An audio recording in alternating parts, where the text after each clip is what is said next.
DoorDash just changed the game again. But did they really? Another day, another DoorDash program.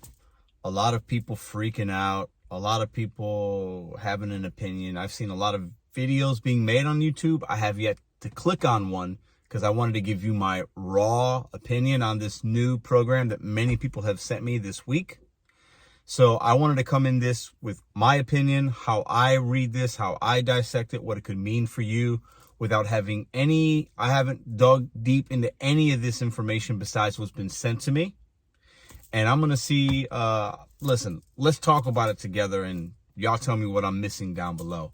But I don't think I'm missing a lot. Welcome back to your boy, Mr.BetonYou, the best gig tube channel on YouTube. Listen, where you get information, motivation, relatability, ride-alongs, interviews, lives, all in one place. Now, DoorDash is basically implementing something that Uber Eats kind of has. Uber Eats has the gold, silver, platinum, and DoorDash seems to be pilot testing this. It's not in my market. I'm not sure what markets it's in, but this was sent to me by about 12 different people within a 2-day span. So it's clearly somewhere, okay? Now, I want to remind us of one thing. DoorDash every couple of months does something. A few months back, it was the priority with the diamond zones, and a lot of people are in their feelings about that. The way I look at this, based on, and have put this screenshot here, it's not a lot that's really changed. But there's one thing that pops out to me, and I'll get to that in a minute, that I see with this.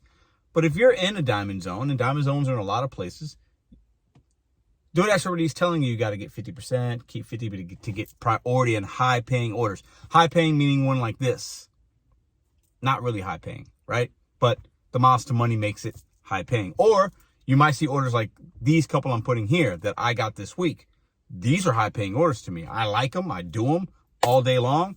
Do I feel like DoorDash in my zone of St. Louis, Missouri is giving me priority because I have an acceptance rate above what they want it to be? Absolutely.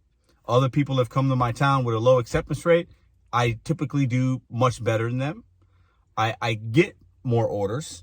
I deliver more, but I make more money. And that's what we're out here to do, right? So to me, this tier program is just another way of saying you have priority. Diamond this, diamond that, platinum, gold, ruby, rhinestone, gemstones. Call it whatever you want. DoorDash wants you to stay busy. And they want you to maybe even sometimes feel like you need to take a bad order. That will happen sometimes, right? And then maybe they'll reward you on the back end when it's busy with some good orders, or when it's slow, they'll prioritize your account and send you orders that are good or bad, right? But at the end of the day, it's an opportunity. Not much is changing here. However, I'm going to see if I can put this here somewhere. Now, if you see on the highest tier, it talks about large order. Now, large order is different than priority.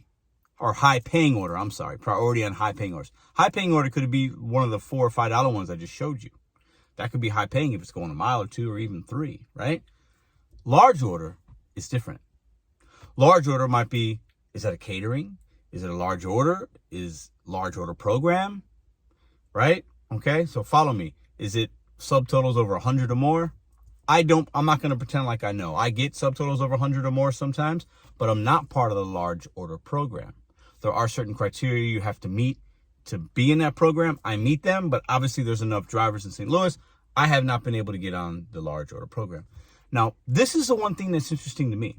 I want you to think about, and some of you fit into this category.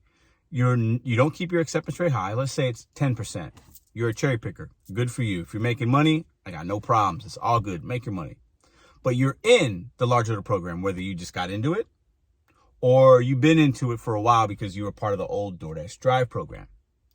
If you're one of those drivers with a low AR right now, DoorDash is, in my opinion, telling you you're not going to see large orders anymore. You might be taken out. I'm not saying this is true. You might be taken out of that large order program, and they'll put in maybe a dasher like myself or somebody else that has a higher AR that meets the criteria that you don't, because DoorDash is telling you what the criteria is now with the tier program. You might not get those catering orders anymore. That would be, in my opinion, the only thing that would be different than what's going on now when I go dashing and when some of the cherry pickers go dashing, right? If you're a cherry picker with a low AR and you don't meet these new tier program criterias, right? And it comes to your market, you're screwed. Point blank, period. You're not going to be able to, you might not be able to get. That's the one thing that stands out to me about this. Everything else is pretty much the same. So if you're a large order program driver with a low AR, your cherry picking days are over. You have two options. You continue to cherry pick and maybe you don't get catering orders anymore and your money goes significantly down, or you adapt. You sometimes take those $6 runs going 3 miles that you didn't take before. You get the AR up and maybe you keep your large order caterings. I don't know. You have to make that decision, or you stop doing DoorDash at all, because if you're somebody that just hunts for the big whales, the big juicy ones, the big ones, the catering ones, and you do 1 or 2 a day on DoorDash, you might not see those anymore. Maybe I'll get them. I meet the requirements. Maybe other dashers that meet the requirements that DoorDash is now telling us will see the large orders now, and the cherry pickers will not. What do you think about that? How do you feel about that?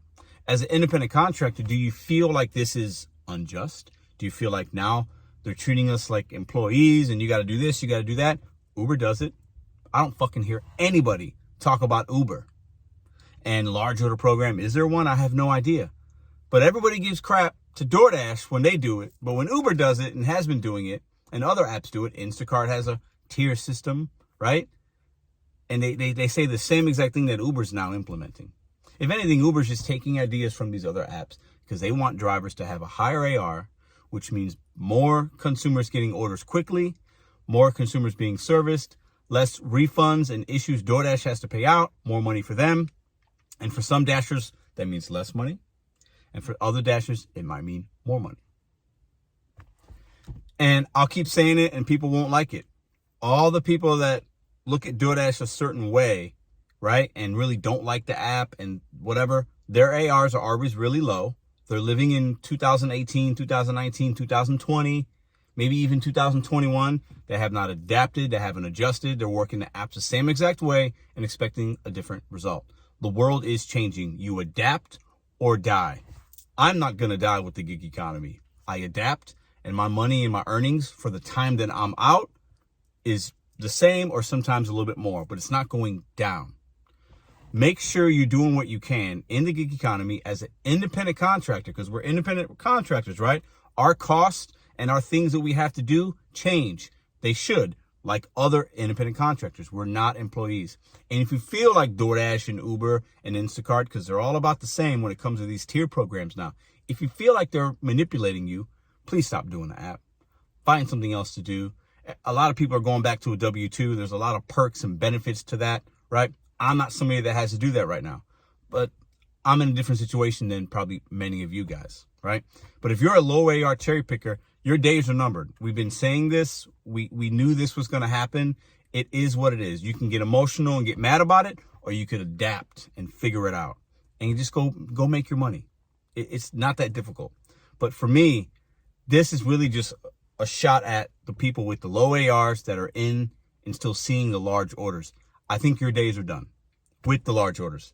And that sucks for y'all. I get it. You're a hustler just like me.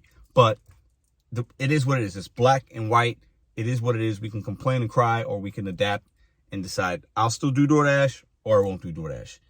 You still have the control over to making those decisions. Nobody's telling you to take $2, $3 orders. I didn't take any crap orders this week. For me, no $2, no $3. Well, when I was earned by offer, I didn't. When I did earn by time, that was different, but that was my choice. I did the challenge with Nugs.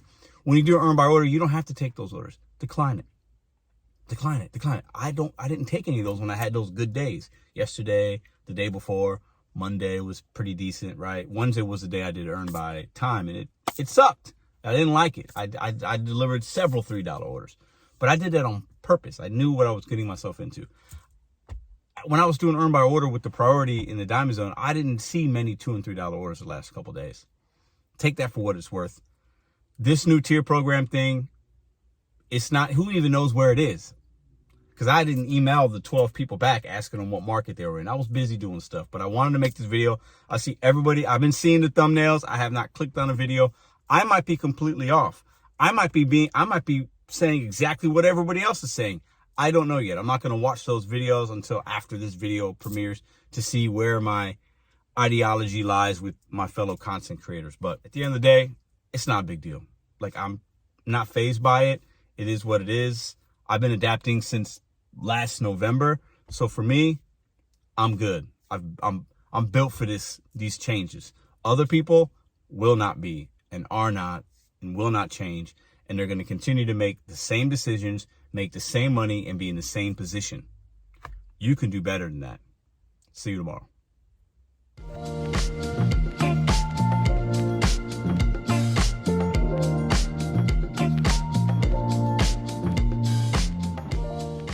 If you like this video or others, check out this one here. Consider hitting subscribe. Let me know what you think in the comments.